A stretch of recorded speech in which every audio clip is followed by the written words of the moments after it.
Hey there! My name is Selena and this is my channel where I do makeup. So this is the only video where I'm going to introduce the series, so bear with me real quick, but I've always really liked makeup videos and doing them, but I've always felt like I don't have much to teach because there's so much already on the internet and I don't feel like I have anything new to say. I've always really liked to watch Get Ready With Me's, and I thought it would be really fun to do that, a Get Ready With Me, but there's this YouTuber that I really like and her name is Kenny JD, and she does this series on her YouTube channel called Bad Movies and a Beat, and it's where she talks about bad movies while doing her makeup.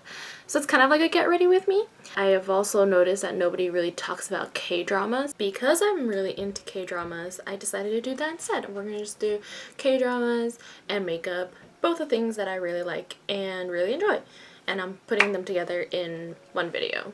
Hopefully you guys will like this kind of thing and I can keep making them.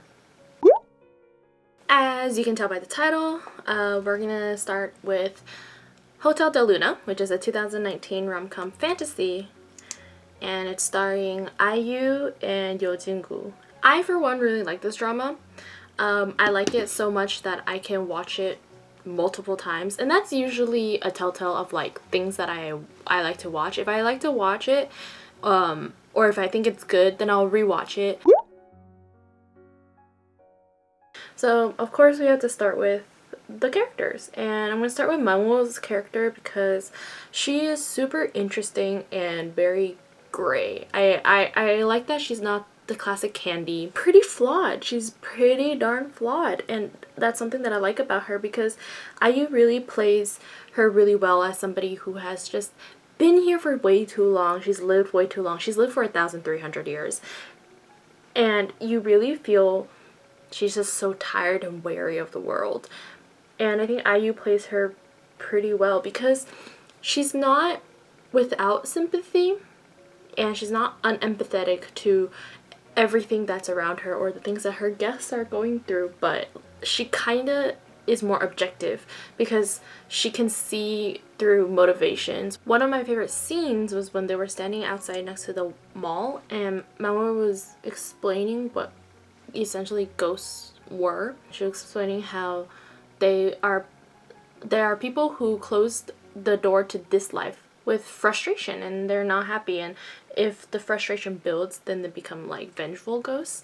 And I like how Kuchan-sung asked her, then are you one of those? Are you one of the people who closed the door to your life with frustration, and does that make you a vengeful ghost? At some point she tells him that she's not, she's just here existing, kind of in limbo, which says a lot about why she is the way she is. And then Yo Jin-gu's role as Kuchan-sung felt super mature because even though they both had moments where they felt like childish or bickery, I guess, and they would fight, I don't know, make decisions, I guess they were childish, but overall he felt really mature, and so that also resulted in their relationship feeling very mature. And he just kind of feels like an old soul, and that feels kind of right when it comes like a drama like this.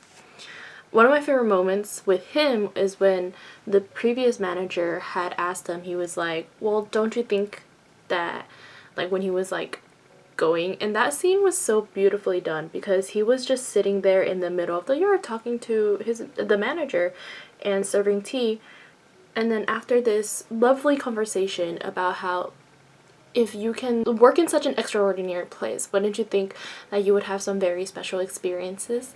And then Sanchez comes out and he's just like, why are you sitting alone drinking tea? Like, who are you talking to? And then you realize then that the manager is gone and he's come back as a ghost to talk to Kuchan-sung, but we don't realize this because Kuchan-sung can see ghosts. And it was kind of like really sad too, because you've seen this manager for like all of 2 episodes. And you get really attached. And so when you get both of these characters combined, you get their dynamic. My favorite part of it is that he's her fragile human, and I love that so much. It's like, I love that in a lot of different works. It's not just like dramas, or it's not even just like uniquely this drama. Just like them in all aspects. And then there's a stereotypical, you think that because he has a heart of gold, that he's gonna make her into a better, selfless, empathetic person because he melts her heart of ice with his. But it's not. I like that he gets schooled half the time because he actually doesn't understand how half of the ghost world works, or how half of these people even think, what their goals are, what they actually ultimately want, and he just really tries to help them from where he's standing. And she teaches him that his naivety and his so-called willingness to help others and his willingness to help, I guess, serve justice in a way, will ultimately end up hurting him as well as the people around him. And I also appreciate the fact that he wasn't Cheongmyeong's reincarnation, because there were so many breadcrumbs where it was like, oh, what if? And I like how he's still fated, like, kind of. Their threads of fate are still connected in a sense, but he's not that thread of fate. He's not Cheongmyeong. He's not her past love coming back to court her again, I guess, or to save her, really, because Cheongmyeong has another role to play. And I also feel so bad that he was that one firefly for 1,300 years, a firefly for 1,300 years, and her like last line to him, where it was when she discovered who he was like, I have been tied to this place for 1,300 years, and so have you, and since I have let go, then so should you. And I thought that was beautiful. I know a lot of people in the fandom, or at least some people in the fandom, ship her with Cheongmyeong more, because he's kind of like second male lead. So I would say that plays into second lead syndrome. But a lot of people, yeah, don't see the chemistry between her and Kutan-sung. But I personally feel I like how they work together, and I really liked seeing them working off of each other and just being in the same frame together and often being in the same scene together. I just saw that and was very happy with it. So I didn't really care that it wasn't like fireworks everywhere, you know? But if we're gonna talk about second male lead, then I guess we have to talk about side characters. And so side characters, not like, I guess, Yeonwoo and Mira and Cheongmyeong, because that's like a whole... Yeonwoo made me cry a lot, but I meant the three in the hotel, the hoteliers in the hotel. They were their own characters. They had their own arcs and their own stories, because often side characters are just there to be cute. There are many times where I'm like, oh, the side character is super cute, you know, you just have them running around like the adorable puppy they are, and 10 out of 10. Yep. Check. Done. But I like how they had their own arcs and their own stories, and they weren't just there to further develop the plot or the main leads only, like solely there for it.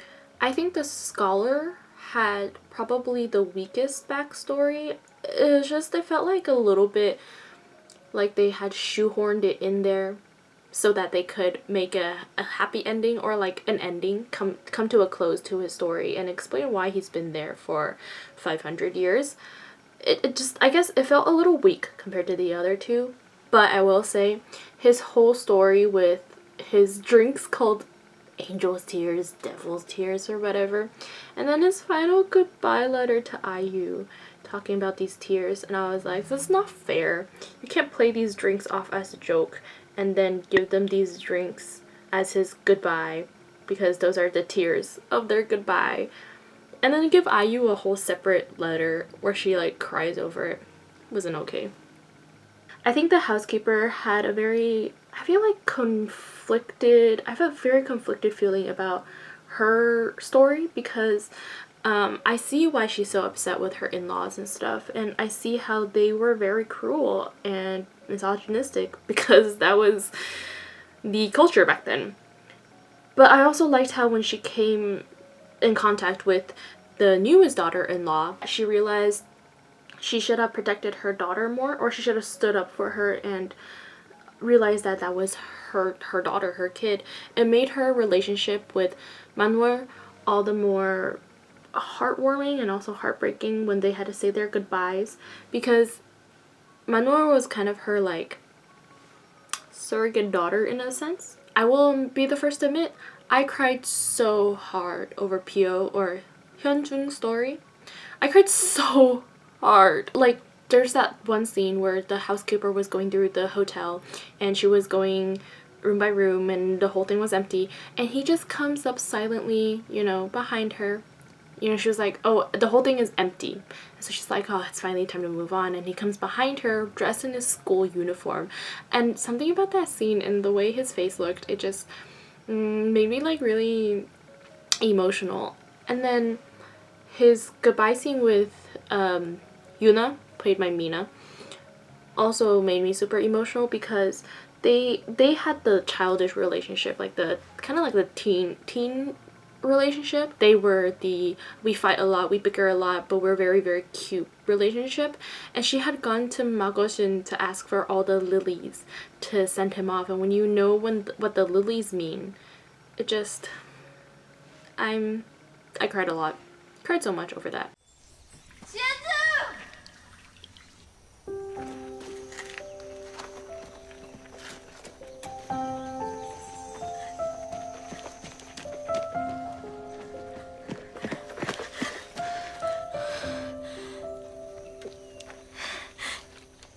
이거 가지고 가. 너도 내 무덤에 꽃 따다줬잖아. 내가 너 주려고 받아왔어. 내가 마고 할머니한테 엄청 빚져서 가져온 거야.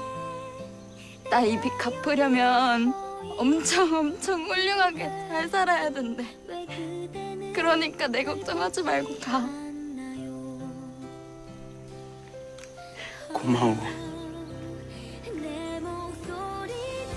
걱정 안 할게.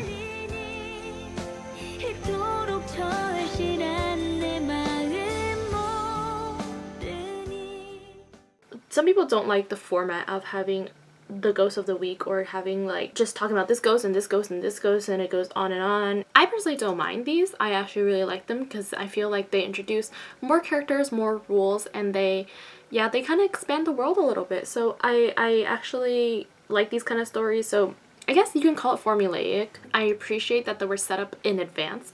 So like the ghost with no eyes was there as a scare tactic in the beginning to scare Kuchan-sung, right? And so she was kind of there as a scare tactic, and you know, because of this formula, you kind of assume that that's it, that she's done. But no, she comes back and she has a story, and I think that's also kind of cute because she's technically Kuchan-sung's first customer to the hotel or patron, and that is also important when you look at the whole scheme of things. Who your first guest is very important. And so she's set up like that, but then her story was super interesting because Manuel tells you that ghosts don't remember some beautiful moment or some touching moment. They remember their moment of death. Then when you realize that the person that she was looking for, because she had thought he had given her the warmest touch and shown her that this world isn't cruel to like people that are blind, I guess, was actually the person who left her to die because he hit her in a hit and run and he wasn't willing to take responsibility. And she's riding on the back of the motorcycle, right? Because I guess she fell for him when he showed her a moment of kindness. And I am so guilty of that. Oh my gosh. But then she comes to this realization that he was her murderer all along. And then because she comes to this cold realization and the hatred just takes over her. Like, she had eyes when she was a ghost after a whole conversation with Chun-sung, and then her eyes go back to having no eyes. But the problem with her no eyes is that when she takes off her sunglasses, you expect there just to be like a void, something that's black. It's just pretend like her eyes are not there, right? But no, it looks like someone drilled out her eye sockets, and it, like, you can kind of see it really looks like someone drilled it out, and there are little carvings on the edges of her eyes, and it's like an open wound. And just, oh my gosh, the CGI made it so creepy. And I totally understand why Kuchan-sung was out of his mind scared when he first met this ghost. And I thought she wouldn't appear again. And it just happened all of a sudden because you're watching her, like, her face in horror as she comes to this realization. And then it just happens. And I'm like, oh my gosh. Oh my gosh. I think the next scarier one was the ghost in room 13.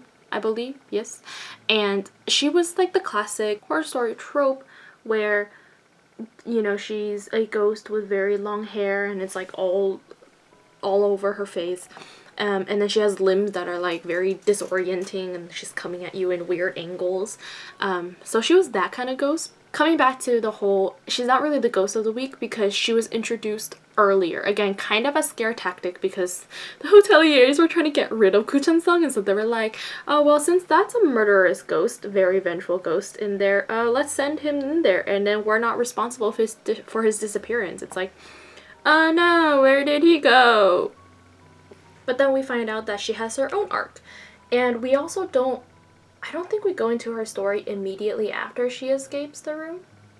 And then you find out that she's a victim of like one of those secret camera rooms. I want to say chat rooms.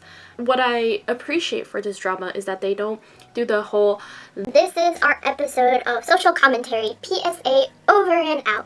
Like, there's none of that. It kind of feels like it was organically put in there because her focus was not the room per se. It was kind of like how the characters dealt with it, and also how it furthers the world because it furthers how this world works and what role the deities play in. And also her being torched by the deity was basically like, what if this could happen to Manwoo if she goes down the wrong path, and it becomes a source of nightmares for Kuchan-sung.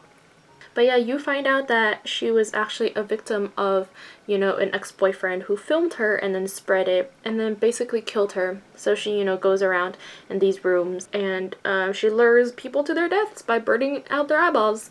And she was pretty scary. And a couple of things that I thought was pretty interesting what they did with her story was that you would think that when they catch her killer, her hatred would go away and, you know, she would basically heal and become a better person, ghost, and she would be able and allowed to move on to the afterlife.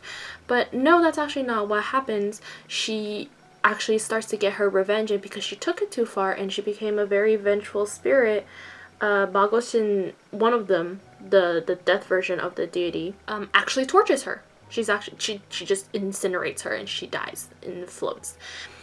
And I thought that was interesting because then Manwoo actually still goes and takes revenge and takes it out on the guy that did it to her. So she tries to make him repent and make him see the wrong of his ways. They're sitting in the car, right? And she's like, you need to remember what you did. Like, you killed that girl, you murdered that girl, you caused her death because you had ruined her life. And that's when he goes like, I really want to remember, I really do, but because I don't remember, because she's like pressing him constantly. And he's like, I really don't remember which one she is. And then that's when you're like, wow, I knew you were trash, but I didn't know you were absolute garbage. Like, human garbage. And that was all her ploy because she technically cannot lay a hand on the man. She can't actually kill him. Like, she has no right to do so. So instead, she was like, I just laid down all the facts. And so it's really up to the deities to see what they want to do with that. And let me tell you, when it was so satisfying to see his car go flying. Satisfying. If we're talking about ghosts that we've met along the way and side characters, then I guess we can't really not talk about Cheongmyeong and Yeonwoo. I don't really want to talk about Mira because, I mean, yeah, she gets a redemption arc, and I guess she finds love in Yeonwoo when they reincarnate, but I don't like her, so I don't want to talk about her. When you find about these like little breadcrumbs about her backstory, or Manwoo's backstory, and I kind of liked how they did it because it felt like very naturally how Kuchan-sung would find out about these flashbacks, and then we find out about them as a result of it. The fact that when you hear the voiceover of, or like when Cheongmyeong is standing on the top of the tower and you think he's thinking to himself that yes, you should live as a traitor so that Manwoo can live, and then when he sees her in the prison and he's like, well, if you want to kill me, then you have to stay alive. And it was like his way of saying you have to stay alive at all costs, because basically that's what they did to save her. But then you like find out that that wasn't his own thoughts, that wasn't him talking to himself, that was Yeonwoo who was telling him you better live as a traitor so that Manuel can live. And that like kind of broke my heart because Chungmyeong was at all times trying to fulfill his promises to other people, to fulfill his promise to Manuel, to fulfill his promises to Yeonu, and that hurt me a lot, especially when the confrontation between Manuel and Chungmyeong in the wedding room, I guess. I hate like this trope so much because I'm so weak for it, and I almost always cry, I guess. But it's when Manuel was getting ready to like kill him, to stab him, right? And he takes the sword and he stabs it through himself. I am 0% okay at any of this. And then you see that she has to grit her teeth and she's saying through her tears because this needs to be said. She needs to say her piece.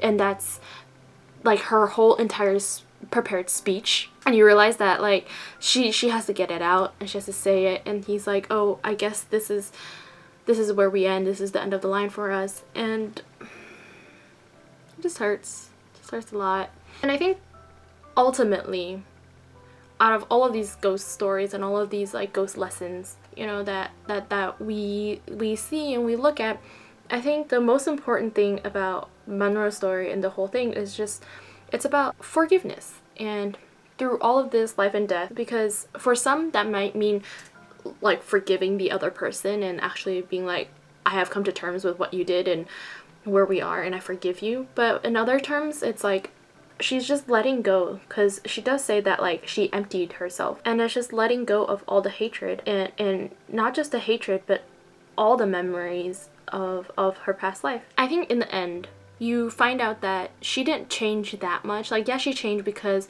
she was wrong when she tried to ruin Vita's current life by inserting trauma into a memory that, you know, she had. And that was also cool because it was coming off of a ghost of the week in the lesson we learned, and it tied into that thing. So that was also cool. But you see IU learning slowly. She learns through the housekeeper, or seeing the housekeeper up close, that, you know, seeing the person that you hate go down doesn't actually bring you joy. She sees that, you know, she was wrong in a sense, but she still retains her, I guess, character flaw. She's still kind of arrogant and she's still kind of hot-headed, but, you know, she also has her softer side that we've always seen in glimpses. But Koo Chan-sung has just allowed a safe space for that to be more of a status quo than her previous shallow self. And so her as a character, she learns all of these things and she does change a little bit. But what you would think would be the ones that she changed, that she become like this angel of a person, that's just not what happened. She's still her. At her core, she's still her. But she does still go through this character arc. I appreciate that, because no, you don't always have to go through this like becoming of a whole new person. So yeah, that was the total video. I tried to do something similar. This is the second time I'm filming this. So yesterday I tried a hairstyle, but I don't know if it fit me. So I try to go for something similar. And then the purple eyeshadow is actually inspired off of two of her purple outfits. I really liked her purple outfits. So here we are. If you like this video, or if you like this drama, please feel free to leave a comment down below and tell me what you want to see next, like what drama you would like to see me discuss, what you liked about this drama. And so yeah, see you guys next time.